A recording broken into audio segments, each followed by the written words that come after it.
Thermal Sound Wave.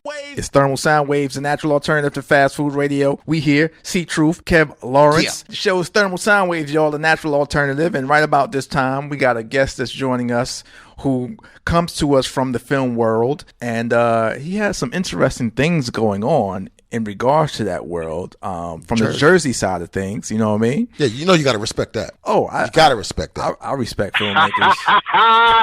But I like it. Yeah, I like that. All right, easy. slow that down now. He's early. Like, slow okay, that talk down. about me. Yeah, we talk about you. Slow that down. We got New York side over here. Easy.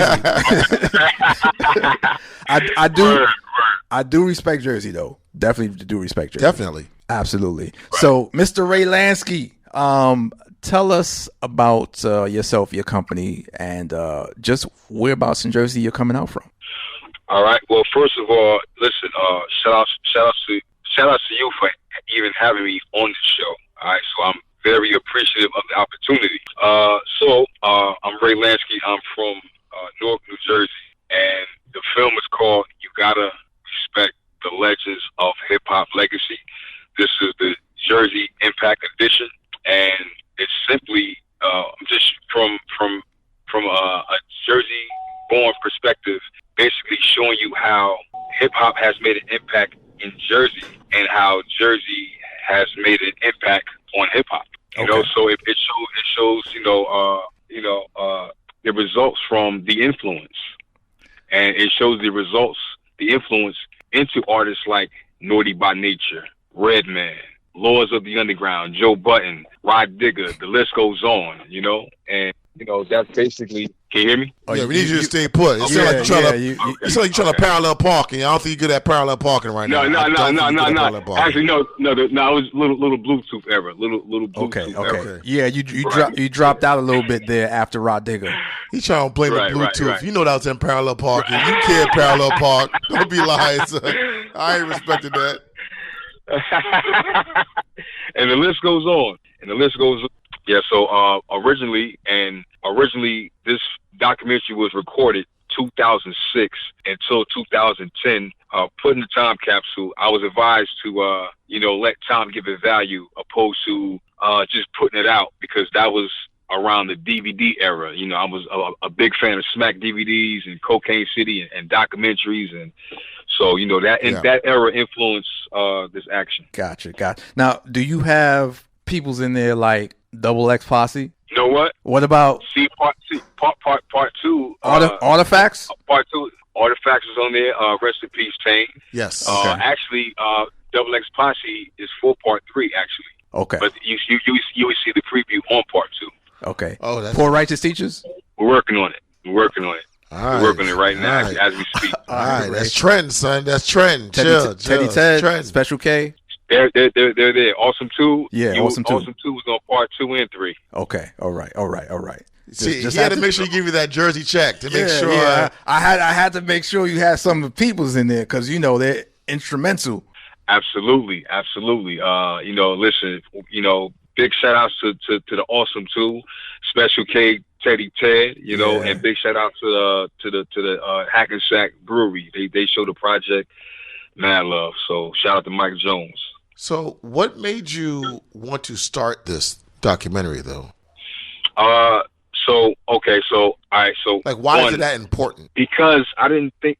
All right. So Jersey, even though Jersey made an impact, is certain gaps that's missing. Like our originality isn't recognized to a certain level. Like we're always a shadow behind New York. We love New York, and we're similarities because we're so close, but we still have our own identity in hip hop. And I'm a hip hop head.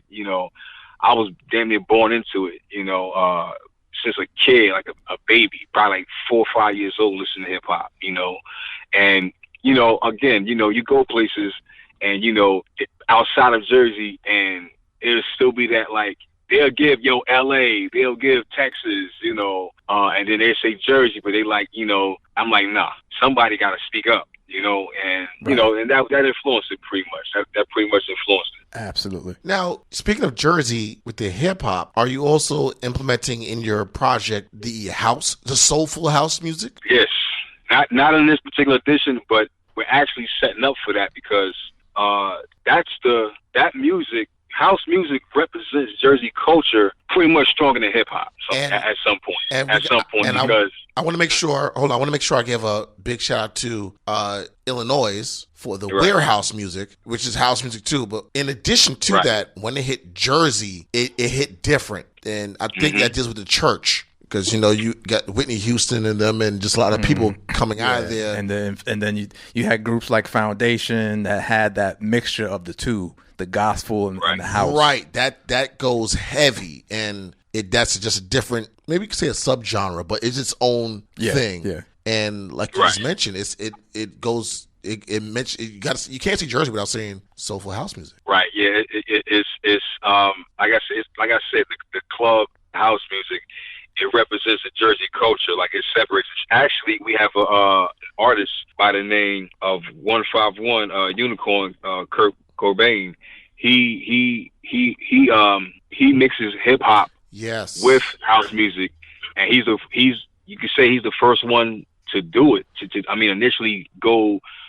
Strictly house hip hop music. Did he perform at the 211 thing at Lincoln Park last year? I believe. Yeah, actually, you know what? He was, because it's actually yes. He's also great performance. It was a great performance. Well, Ray, let me ask you this real quick about him. Okay. Is what he does different than what artists like Doug Lazy were doing? Because Doug Lazy was mixing hip hop and house music as well as on the artist side. Right. So in this era, that's, to me, that's how he stood out from the rest. Okay, so you're talking about now. Right now, yes. Gotcha. And also, besides him, you see the influence in people's music, like Beyonce, Drake. The list goes on. You can hear that influence, like that club influence. Swiss. Some of his productions has his club influences, such as the one he did for Whitney. So, Now, is this this documentary on Jersey hip hop? Is this your first major project, or did you have other things before this? I did, but I'm be honest, I gotta call it the first major for me. Honestly, I gotta call it the first major. Right. Just the history, just how it was built, the time, the patience. So, I gotta call it the first major. Who are some of the people that came out of New Jersey that are prominent people that many people don't know about, other than you hear Naughty by Nature, Queen Latifah, stuff like that? Who are some of the prominent people that made an impact in this world? Okay, so I have some right now that's really going to shock you. It's a group called Royal Flush. Now, however, I'm not talking about Royal Flush from Queens. Shout out to Royal Flush and Mike Geronimo. Yes. It's a group called Royal Flush. Some of them are from Trenton. They're definitely from that side of Jersey. However, they actually blew up in Texas opposed to Jersey because they were signed by Jay Prince. They were actually bigger than Ghetto Boys before Ghetto Boys blew up. And one of them, I forgot his name, he beat Willie D in a rap battle. Oh, wow. Yeah. Royal Flush. Yeah, they sound like a Fifth Ward Run DMC. I swear to God, they were going in. Yeah, they were going in like nobody really wanted with them, and they were signed by Jay Prince. Wow. So they were actually the first big group on Rap-A-Lot before Ghetto Boys. Okay, and who else? Give us another one. Give us one more. One more. Which era? Which era? Doesn't matter. It doesn't matter. Anyone. It could be music or not right even now? music. Oh, right now? Oh, I'm going to tell you something right now. Remember I said this. Whatever today's date is, the problem of New Jersey, notice I said problem. The lyrical problem of New Jersey is Jay Wonder. I promise you. Okay. It's Jay Wonder. Jay Wonder. I'm telling you. Okay. He's one step away from taking over the world. Gotcha. Well, we need him on here. We need to get him on here. Yeah. And shout out to Pops from AKA Big Fella, because he does a lot of work with 211 Media Group and helping out with Lincoln Park and helping out with the congressman, Absolutely. Dupree Kelly. Yeah, which is Pops actually like a hip hop the artist the Emory from of Newark. Underground. Yeah, Pops like the Emory of Newark. Yeah, that guy. He's like, he's like the nucleus He's like the exactly. Shout out to him, man, and shout out to Linda Hicks as well too. Yes. And LaShawn Daniel Drew doing her thing. Yes. With her dogs, slanging them dogs. The original hot dog factory. Exactly. In Voorhees, New Jersey. Big ups to her. Now, Ray, where do you want to see this go? Like, what are your visions for this? All right. So for one, the vision is for everybody that loves this genre of hip hop that's being presented to see it. Like, I wanted it to land in the right eyes and ears. First and foremost, more people to actually see where I'm going with it, as far as things that we miss, certain things that weren't recognized on a certain level. And, I feel that I have the creativity to present it in a way that can be felt and cherished. Gotcha. And where can and most importantly, respected. No question. Is this independent film festivals or stuff too? So we have a screening at the Cityplex Theater for the New York International Film Festival. Back in September, not even a year ago, we took home for Best Documentary. Thanks to the Most High. Nice. Thank you. Nice. Thanks to the Most High. We took it home and we're back. We're basically trying to KD this thing, meaning like keeping it back to back. You see how King Disease is back to back to back? That's expect that for You Gotta Respect. You just want to just keep it going. Right. Now, for those who won't be able to make that date, where can they get information on where it's going to be next, or where they can see the documentary? All right. So first and foremost, follow You Gotta Respect on Instagram. Also, it links you to the actual website, YouGottaRespect.com. That's YouGottaRespect.com with a U, not a Y-O-U-U. You gotta Gotta respect.com. And stay tuned with the updates, because we do have pop-up screenings that will be popping up this summer. However, we're also close to having it on a platform, whereas you can see it from the comfort of your own home. Fellas, just to let you know, I can accommodate where you can see it, so you can feel what I'm explaining in this conversation. So you see why I won Best Documentary. No, one thing, we got to definitely give a big shout out to the whole state of New Jersey, because New Jersey always has lots of video music box. When us and Uncle Ralph McDaniels go through there, it's always big love for us over there. And New Jersey has one of the great producers that people overlook, and that's KayGee from Naughty by Nature. KayGee he is responsible for a lot of things. A lot of music came his way. Didn't Next come his way also? Next, Coffee Brown. Coffee Brown. Yeah, Coffee Brown. Janae and Jaheim. Yeah.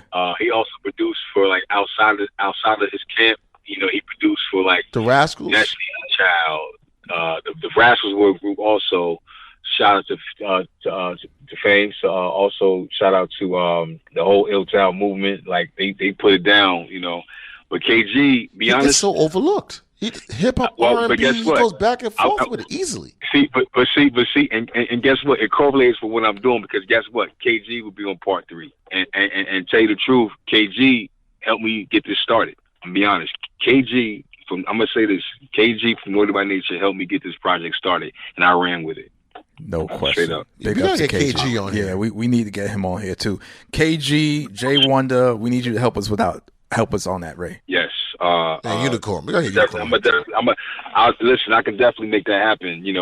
I just seen Jay Wonder yesterday, so I can definitely make that happen. No question. Well, listen, man, we thank you for taking time out and joining us on the program. I know you're in between things and moving around, so definitely appreciate you taking some time, and make sure you go out there and support that. That documentary coming real soon to a spot near you, to a theater near you, to a festival near you, and to your home where you're at. Exactly. So we're currently setting up part 3, which will feature the vintage interviews of KayGee. So, nice. Which was actually the first one. So, and like again, I want to shout out to the Most High, for even allowing me to, put this in a situation,